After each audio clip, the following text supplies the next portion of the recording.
Assalamualaikum warahmatullahi wabarakatuh. Kami dari kelompok 1 akan melakukan wawancara mengenai tugas UAS. Perkenalkan, nama saya Budi Pramono Nurcahyo, NIM 179. Perkenalkan, nama saya Arila Molektu Zahro, NIM 169. Nama saya Kamelia, NIM 154. Nama saya Sevia Tanzela, NIM 168. Nama saya Putri Cahaya Mandasari, NIM 151. Nama saya Rizaldo, NIM 167. Silakan Bapak, namanya. Nama saya Ahmad Horisi. Saya dilahirkan di Pamekasan, Madura, Jawa Timur. Iya. Terus berdirinya perusahaan yang Bapak lakukan ini berapa tahun? Jadi saya merintis usaha mulai tahun 2009, tepatnya 2 Januari 2009. Nama usaha? Iya, nama usahanya Ubud Art Gallery karena usaha saya ini bergerak di bidang penjualan seni rupa, khususnya lukisan, kaligrafi, dan figura. Pertanyaan pertama, Pak. Apa Bapak ini memproduksi barang-barang yang ada di toko Bapak itu sendiri atau membeli dari perusahaan lain?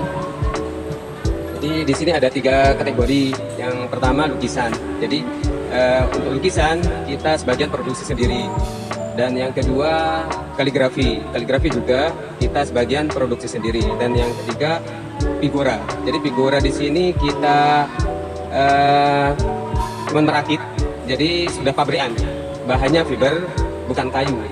Jadi kita rangkai sendiri, kerantap, terus ya tuh habis itu dipasarkan di situ. Selanjutnya saya akan bertanya tentang produk sampingannya yang apa, terus sama produk utamanya. Iya. Jadi produk utamanya yang saya sebutkan tadi figura, lukisan, kaligrafi. Terus lainnya ada sampingan kayak produksi kanvas, ya. Terus sebagian juga ada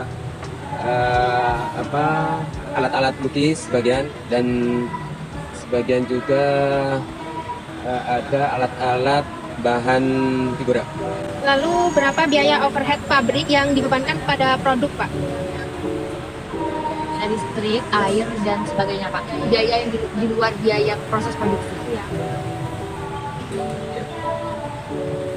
Jadi biaya yang kami keluarkan itu selain dari pengadaan barang, ya, pengadaan barang, terus itu biaya operasional karyawan, biaya listrik, biaya harian karyawan, dan lain sebagainya. Itu disesuaikan sama kondisi produksi sendiri, produksi sama penjualan. Jadi per bulan itu biaya produksinya sekitar 10 juta. Saya punya 3 cabang, yang untuk tempat ya di sini, sama yang di Kebonsari, terus satunya di Pamekasan. Nah, yang saya hitung tadi itu ya di sini aja. Jadi Jember aja. Jadi perusahaan Bapak ini berarti tidak hanya memproduksi satu produk saja, Pak. Jadi memproduksi 3 produk, yaitu figura, kaligrafi, dan lukisan. Berarti perusahaan Bapak ini bisa dikatakan perusahaan yang melakukan produksi secara bersamaan gitu. Jadi di sini ada beberapa yang seperti yang saya sampaikan tadi, ada 3 kategori produk unggulan, produk utama ya, produk utama. Nah, yang ketiga-tiganya itu lukisan, figura, kaligrafi, itu ada ahlinya masing-masing. Jadi ada bagiannya masing-masing. Jadi karyawan saya 4, terus yang dari yang 3 itu saya serahkan untuk menangani sesuai dengan keahlian mereka. Pihak mana saja yang bertanggung jawab terhadap biaya-biaya perusahaan? Yang bertanggung jawab pada Ya.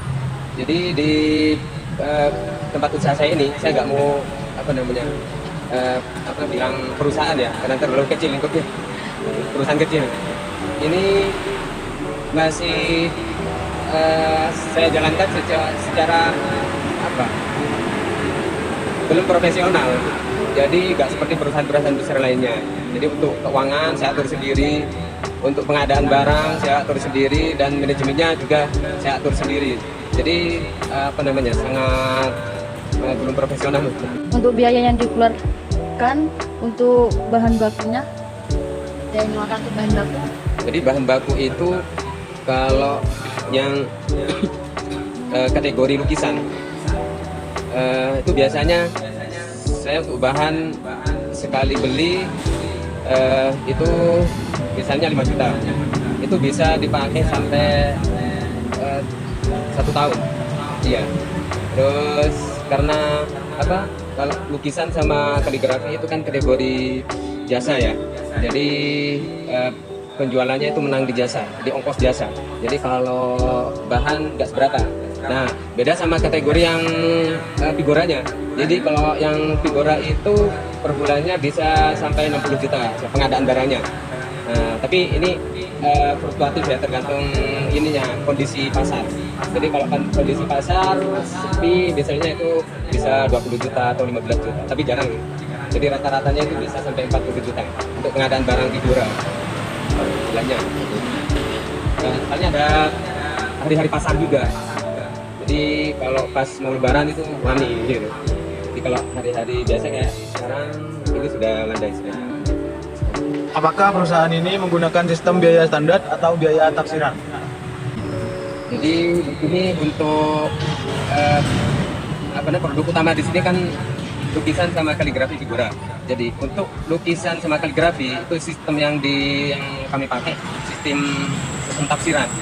Ya, sudah tafsiran. Jadi harga-harga yang kami pakai di sini adalah harga perkiraan aja.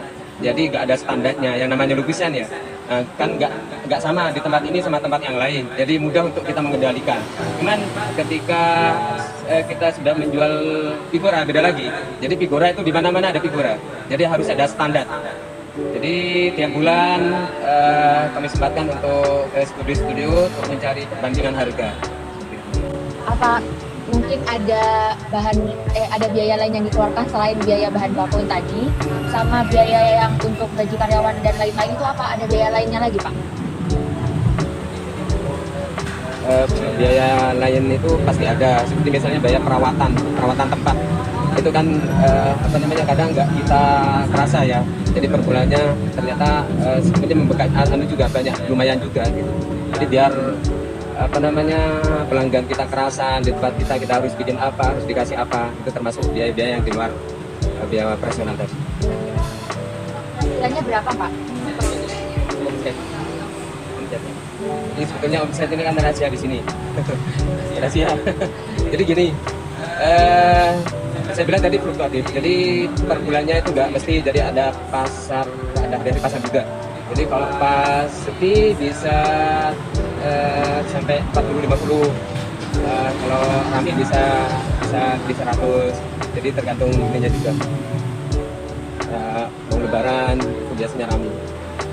Tapi ini sudah 2 tahun kena pandemi, kita alhamdulillah bertahan dan saya ngira ya di tengah pandemi kita bisa bikin gedung sebesar ini, alhamdulillah.